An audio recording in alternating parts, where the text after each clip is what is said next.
Hi guys, welcome to ScentFolio. Thank you for tuning in. Today we have a romantic, beautiful date night scent. And I often call this scent profile as a king of romance, to be honest. We're talking about Killer Oud, Arabian Nights, or Nights of Arabia. Let's get into this.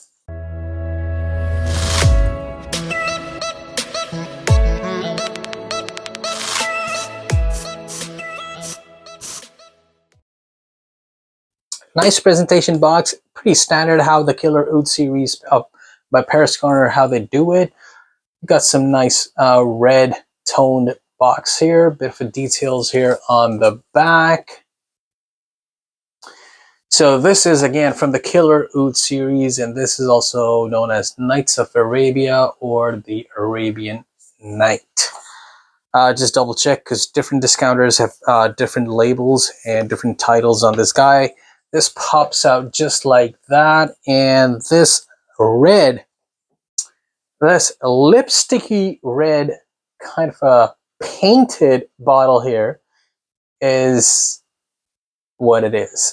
So we got some nice standard cap from the Killer Oud series, and then we have nothing much at the back apart from this embossed sign of Killer Oud with this standard tassel. This is good stuff. But obviously, what matters is, what's inside. Nice distribution, standard sprayer. This is fruity. This is aromatic, warm, spicy, leathery, a bit powdery. Very interesting date night romantic scent. Because the king player, which is making this scent, is saffron. So basically, this is a take or an inspiration to Black Saffron by Byredo. So let's get that out of the way. I have done a similar video on Vibrant Sensual. I'm going to link this up here.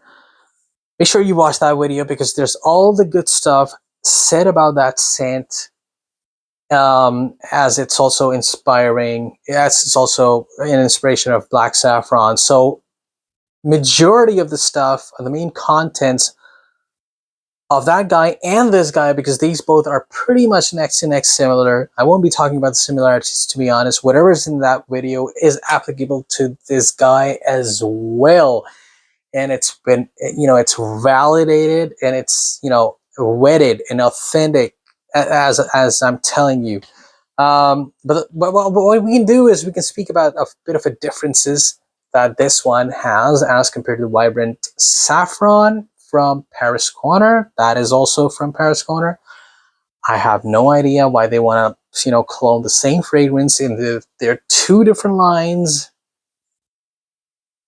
Maybe because if it's a best-selling market.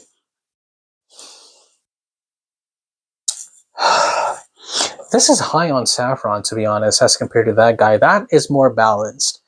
This is high on iris, I would say, and saffron. Yeah, right off the bat, that is pretty balanced. It's high. It's not, I would say high, but I would say, good amount of optimum notes of iris, saffron, leather, and then the woody notes as well. Woody notes here are a little lighter. Yeah, but it's beautiful. It's amazing. This is gorgeous scent profile anyways. It is a success formula which they've cloned, and you can't go wrong in this kind of a scent profile anyways. But just to point out, and I'm just getting into the details, into the necessary details purposely, to at least let that out in front of my people. So yeah, that metallic part is also popped up here as compared to the Vibrant Saffron. So yeah, these are the key differences, but I would pick up more saffron here, a bit amped up iris, a bit amped up metallic tones here.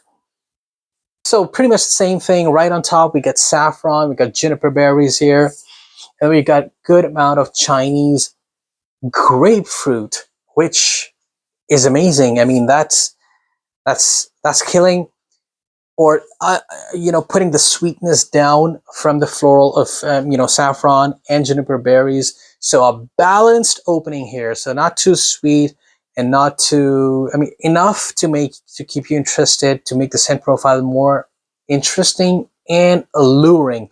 Again, as I said, the raspberry note here, I can sniff right on top with the saffron, although it's listed as if it's you know, part of the dry down. Mid notes, we've got some leather. So leather undertones are there from the top. It's still going to be in the mid, and you know, obviously more amped up in the mid and in the dry down. Violet, amazing, done a wonderful thing here. From the mid tones, it pops out with the leather and actually balances the leather, because obviously in the end of the day, it is again a sweet date night romantic scent, and that accord needs to be alive and lived. So the leather needs to be toned down. It can't go animalic or, you know, crazy on their darker side. So that violet is actually adding touches of sweetness and some floral parts. Very smooth, very dense, very blended. Nothing is over. This is not a floral scent in the end of the day, but yes, it's a saffron based scent, which is again grounded by woody notes and some leathery notes.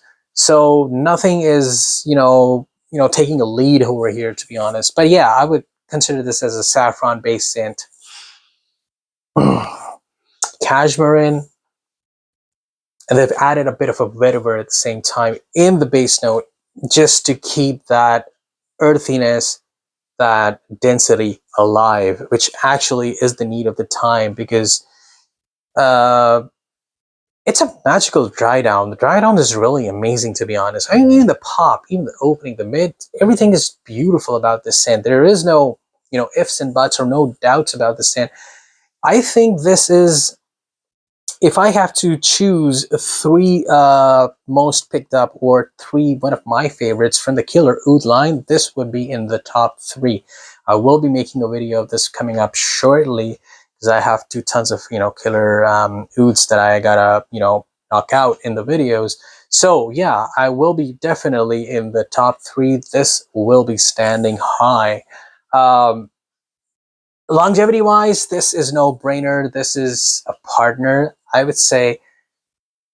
Longevity wise, this is not bad. I would say this is again a 6 to 7 hour of a fragrance. It will become a more for like a close encountered skin scent after 6 hours, but does the job, serves the purpose, keeps things moving, interesting, and good transitional scent. It's not a linear scent. It's going to give you that beautiful whiffs of that saffron with some leather and violet that you're going to enjoy. In the base, it will get some cashmere and that raspberry more amped up to keep that sweetness, that, you know, that attractive scent profile alive. Again, saffron, you can't go wrong if it's done well. One of the best romantic notes out there in the floral world. I think all respect to that. If you've got vibrant saffron, you don't need this. If you have, you don't need that. If you don't have none, then I would say, I mean, to be honest, it's totally your call, to be honest, because the thing is, that is beautiful too, and I can't say that that's better than this or that's better. These are basically, as I said, saffron is more amped up here. Woody notes is a bit low or toned down. In vibrant saffron, it's more amped up, or I would say everything is just balanced. So you do get more balanced stuff there. Over here, the woody notes are a little, you know, in the background. The saffron is more amped up, and as I said,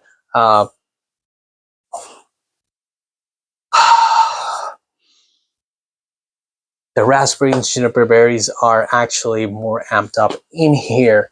So a bit of an iris touches more here as well.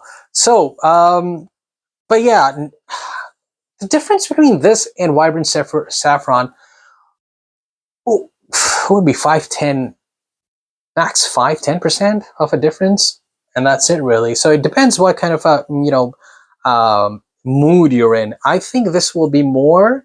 I think, in my opinion, this will be more suitable for ladies out there, and the Vibrant Saffron will be more suitable for the gents out there because that has more, overall woody touches and everything is just balanced up. So yeah, that was my take, and I hope I just added some value in taking a decision which one would you want when it comes to going for a black saffron cologne or inspiration by Byredo. Yeah, that's it, guys, and watch for more. Thank you. Bye bye.